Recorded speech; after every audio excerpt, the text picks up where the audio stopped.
तामिळनाडूच्या राजकारणामध्ये चांगलीच रंग झाली. विजय थिलपी हे मुख्यमंत्री म्हणून त्यांनी शपथविधी घेतला. कुठल्याही सरकारी कामामध्ये बाह्य हस्तक्षेप खपून घेतला जाणार नाही आणि या ठिकाणी भ्रष्टाचार हा होऊ दिला जाणार नाही. शेतकरी मजूर सर्वसामान्यांच्या 1 रुपयाला देखील मी हात लावणार नाही असं पहिल्या दिवशी ठणकावून सांगितलं विजय थिलपी यांनी.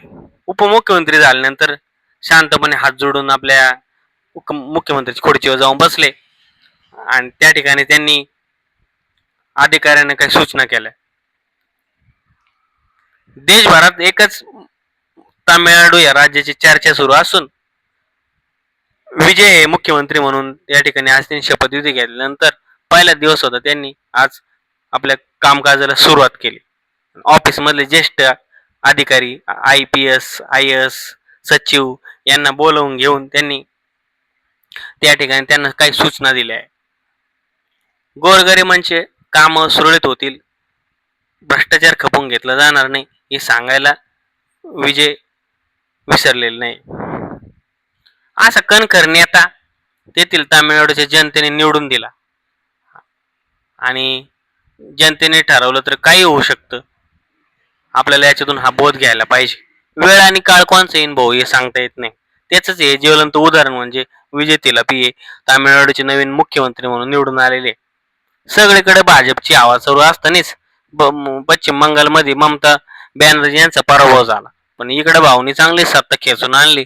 डायरेक्ट पहिल्याच निवडणुकीमध्ये डायरेक्ट 100च्या पार आकडा करून टाकून डायरेक्ट 110 आमदार निवडून आणून मुख्यमंत्री झाले ना भाऊ.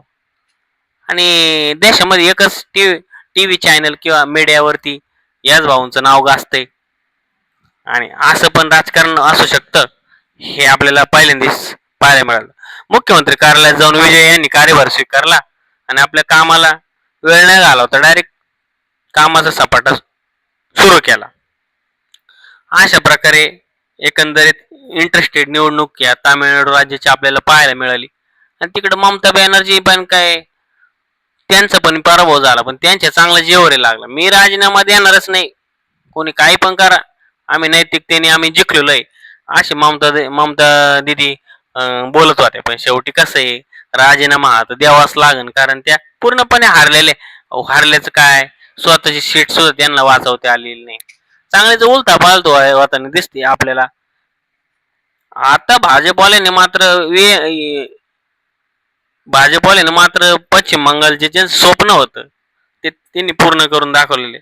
महिला सुरक्षा, ड्रग्स विषयी केली पाणी, तर मोफत वीज हे प्रश्न सोडू असं तामिळनाडूच्या मुख्यमंत्र्यांनी देखील तेथील स्थानिक लोकांना आश्वासन दिलेलं आहे आणि त्याच संदर्भात त्यांनी कामाला सुरुवात केलेली आहे. तुम्हाला एकंदरीत हा व्हिडिओ पण काय वाटतंय हे कमेंट बॉक्समध्ये नक्की सांगा आणि आपल्या प्रतिकार न्यूज महाराष्ट्र या YouTube चॅनलला सबस्क्राईब करायला आणि शेअर करायला विसरू नका. आणि हो, तसेच जाहिरातीसाठी देखील संपर्क करा. पाहत राहा प्रतिकार न्यूज महाराष्ट्र. धन्यवाद.